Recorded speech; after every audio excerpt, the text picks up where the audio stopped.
Right, తమిళనాడులో big blasting news చూస్తున్నాం. So దేశ రాజకీయాలు మొత్తం కూడా ప్రస్తుతం తమిళనాడు వైపుగా చూస్తూ ఉన్నాయి.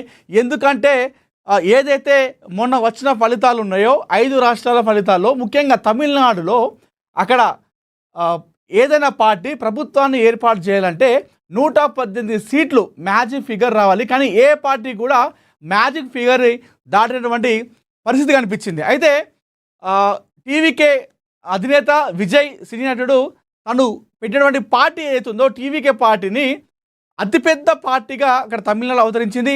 108 సీట్ల వరకు కూడా అది కైవసం చేసుకుంది. కానీ ప్రభుత్వాన్ని ఏర్పాటు చేయాలంటే విజయ్కి కావాల్సింది, టీవీకే పార్టీకి కావాల్సింది 118 సీట్లు. అయితే డిఎంకేలో పొత్తున్నటువంటి కాంగ్రెస్ పార్టీ ఇప్పటికే తమ మద్దతును అంటే 5 మంది ఎమ్మెల్యేలు ఆల్రెడీ టీవీకే విజయ్తో కలవడం జరిగింది. ఇప్పుడు వారి సంఖ్య 112కు చేరింది. ఈ 112 మంది ఎమ్మెల్యేలతోని ఉన్నటువంటి లేఖతోని ఈరోజు సాయంత్రం సమయంలో టీవీకే అధినేత విజయ్ తమ పార్టీని ప్రభుత్వాన్ని ఏర్పాటు చేయాలంటూ తమిళనాడు గవర్నర్ని కలవడం జరిగింది. అయితే అక్కడ సంఖ్యాబలం ఏదైతుందో సరైన బలం లేదు అని చెప్పేసి గవర్నర్ చెప్పడంతో ఒక్కసారిగా కంగు తిన్నాడు టీవీకే విజయ్. సో 118 మంది ఎమ్మెల్యేలు ఉంటేనే మీరు ప్రమాణ స్వీకారం చేయొచ్చు, మీరు ప్రభుత్వాన్ని ఏర్పాటు చేయొచ్చు. కానీ మీ దగ్గర సంఖ్యాబలం చాలా తక్కువ ఉంది, ఇంకా 6 మంది కావాలి. సో ఈ నేపథ్యంలో మేము ఎట్టి పరిస్థితుల్లో మీ పార్టీని ప్రభుత్వాన్ని ఏర్పాటు చేయలేము అని చెప్పేసి గవర్నర్ చెప్పడంతో ప్రస్తుతం టీవీకే విజయ్ డైలమాలో పడడం జరిగింది. అయితే డిఎంకేలో ఉన్నటువంటి వామపక్షాలు వారు కరాఖండిగా చెప్పడం జరిగింది, మేము ఎట్టి పరిస్థితుల్లో టీవీకే విజయ్కి మేము సపోర్ట్ చేయము, డిఎంకే పార్టీ నుండి మేము బయటికి వెళ్ళము, డిఎంకే పార్టీతోనే మేము ఉంటాము, అంతేగాని మాకు ఎలాంటి సపోర్ట్ ఏ పార్టీ కూడా చేయమని చెప్పేసి కరాఖండిగా కూర్చున్నారు అటు వామపక్ష పార్టీలన్నీ కూడా. ప్రస్తుతం టీవీకే విజయ్తో కలిసింది కేవలం కాంగ్రెస్ పార్టీ మాత్రమే. వేరే ఇతర పార్టీలు ఏవి కూడా అటు చిన్న పార్టీలు కావచ్చు, వామపక్షాలు కావచ్చు, అదేవిధంగా ఇతర ఏ పార్టీలు కూడా టీవీకే విజయ్తో కలవడానికి ఇష్టంగా లేరు అని చెప్పుకోవచ్చు. అయితే ఈ నేపథ్యంలో రాజకీయాలు అక్కడ పావులు కదుపుతున్నారు అక్కడ ఉన్నటువంటి నాయకులు మొత్తం కూడా. అయితే డిఎంకే, అన్నా డిఎంకే ఈ 2 ప్రధాన పార్టీలు, ఈ 2 కూడా తమిళనాడు రాజ్యంలో అతిపెద్ద పార్టీలు అని చెప్పుకోవచ్చు. ఇవి 2 కూడా ద్రవిడ పార్టీలు. అయితే డిఎంకే పార్టీకి 76 ఏళ్ళ చరిత్ర ఉంది తమిళనాడులో. అదేవిధంగా అన్నా డిఎంకే పార్టీ ఏఐఏ డిఎంకే ఈ పార్టీకి 54 ఏళ్ళ చరిత్ర ఉందని చెప్పుకోవచ్చు తమిళనాడులో. అయితే ఈ 2 పెద్ద పార్టీలను కాదని కేవలం టీవీకే పార్టీ విజయ్కి పట్టం కట్టారు అక్కడ ఉన్నటువంటి ఓటర్లు. అయితే ఇప్పుడు ఈ సమయంలో టీవీకేకి అక్కడ ప్రమాణ స్వీకారం చేయడానికి కానీ ప్రభుత్వాన్ని ఏర్పాటు చేయడానికి కానీ ఎలాంటి అక్కడ సంఖ్యాబలం లేదు, సరైన బలం లేదు. ఈ నేపథ్యంలో అక్కడ మనం బిగ్ బ్లాస్టింగ్ న్యూస్లు చూస్తున్నాం. డిఎంకే, అన్నా డిఎంకే ఈ 2 పార్టీలు కూడా పొత్తు కలవబోతున్నాయి, ప్రభుత్వాన్ని ఏర్పాటు చేయబోతున్నాయి అనేటప్పుడు కూడా మనకు ఒక బ్రేకింగ్ న్యూస్ అయితే ప్రస్తుతం అయితే చూస్తున్నాం. డిఎంకే తమిళనాడులో 59 సీట్లు గెలుచుకోవడం జరిగింది.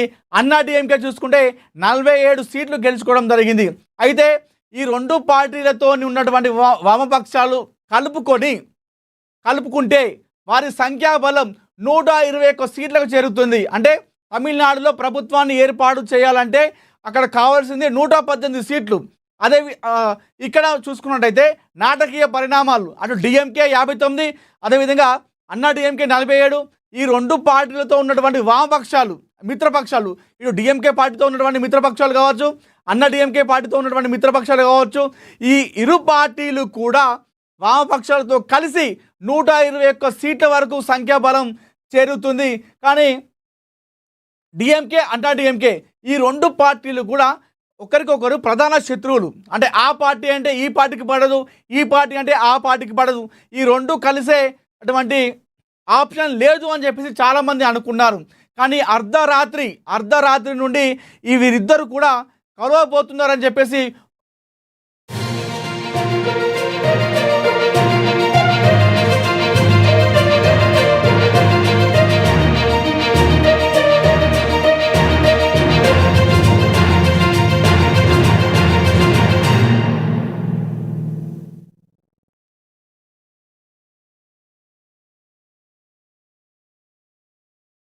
అయితే తమిళనాడులో డిఎంకే అన్నా డిఎంకే ఈ ఇరు పార్టీలు కూడా కలిసే ఆప్షన్ లేదని చెప్పేసి చాలామంది అనుకున్నారు. కానీ తమిళనాడులో రాజకీయాలు చూస్తూ ఉంటే చాలా ఉత్కంఠగా చాలా ఆసక్తిగా అనిపిస్తున్నాయి. అర్ధరాత్రి వేళ డిఎంకే అన్నా డిఎంకే ఇరు పార్టీలు కూడా కలిసి నూతన ప్రభుత్వాన్ని ఏర్పాటు చేసే విధంగా అక్కడ పావులు అయితే కదుపుతున్నారు అక్కడ నాయకులంతా కూడా. సో ఇరు పార్టీల నేతలు కలిసినటువంటి వీడియో పళనిస్వామి కావచ్చు, అదేవిధంగా స్టాలిన్ ఇరు నేతలు కలిసినటువంటి పాత వీడియోను ప్రస్తుతం వైరల్ చేయడం జరుగుతుంది. గతంలో ఈ ఇరువురు కూడా ఒక సమావేశం కావడం జరిగింది. ప్రస్తుతం ఆ వీడియోని చాలామంది వైరల్ చేస్తూ ఉన్నారు. అయితే ఆ వీడియో ఏదైతుందో కలిసిన వీడియో, ఆ వీడియోనే ఇప్పుడు నిజం కాకపోతుంది అన్నట్టు కూడా చాలామంది అయితే చెప్తా ఉన్నారు. అయితే 121 ఓట్లతోని అక్కడ సంఖ్యాబలంతో నూతనంగా వీరు పార్టీని ప్రభుత్వాన్ని ఏర్పాటు చేయబోతున్నారు అని చెప్పేసి ప్రస్తుతం అయితే ఒక big blasting news, big breaking news అయితే అంతా ఉంది. ఒక్కసారిగా దేశం మొత్తం తమిళనాడు వైపుగా చూస్తూ ఉన్నాయి. మొన్నటి వరకు వెస్ట్ బెంగాల్ వైపు చూశాయి రాజకీయాలు మొత్తం కూడా. ప్రస్తుతం తమిళనాట చూస్తున్నాయి. అక్కడ ఏం జరగబోతుంది, సెకండ్కి పూటకొక మలుపు తిరుగుతున్నాయని చెప్పేసి అక్కడ మనం చాలామంది కూడా దీనిపైన ఆసక్తిగా అయితే చూస్తూ ఉన్నారు. అయితే డిఎంకే పార్టీలో ఉన్నటువంటి అధినేత ఎవరైతే ఉన్నారో స్టాలిన్ కొలత్తూరు కాన్స్టిట్యున్సీ నుండి తను ఓడిపోవడం జరిగింది. ఈ నేపథ్యంలో తను ఒకవేళ ఈ రెండు పార్టీలు కనుక కలిసినట్టయితే, ప్రభుత్వాన్ని ఏర్పాటు చేసినట్టయితే మామూలుగా మన స్టాలిన్ని సీఎంగా చేయడానికి చూపిస్తారు. కాకపోతే ఈ ఎన్నికల్లో స్టాలిన్ కొలత్తూరు కాన్స్టిట్యున్సీ నుండి ఓడిపోవడం జరిగింది ఎమ్మెల్యేగా. కాబట్టి తను ముఖ్యమంత్రి అవ్వడానికి ఆప్షన్ లేదు. ఈ నేపథ్యంలో అన్నా డిఎంకే పార్టీ నుండి ఎమ్మెల్యే గెలిచినటువంటి పళనిస్వామిని ముఖ్యమంత్రిగా చేయబోతున్నారు. ఉప ముఖ్యమంత్రిగా స్టాలిన్ కుమారుడు ఉదయనిధి స్టాలిన్ని ఉప ముఖ్యమంత్రిగా చేయబోతున్నటువంటి వార్తలు అయితే ప్రస్తుతం ఒక ట్రెండింగ్ అయ్యాయి. మొత్తం దేశవ్యాప్తంగా కూడా చాలామంది కూడా నిద్రపోకుండా తమిళనాడులో ఏం జరుగుతున్నటువంటి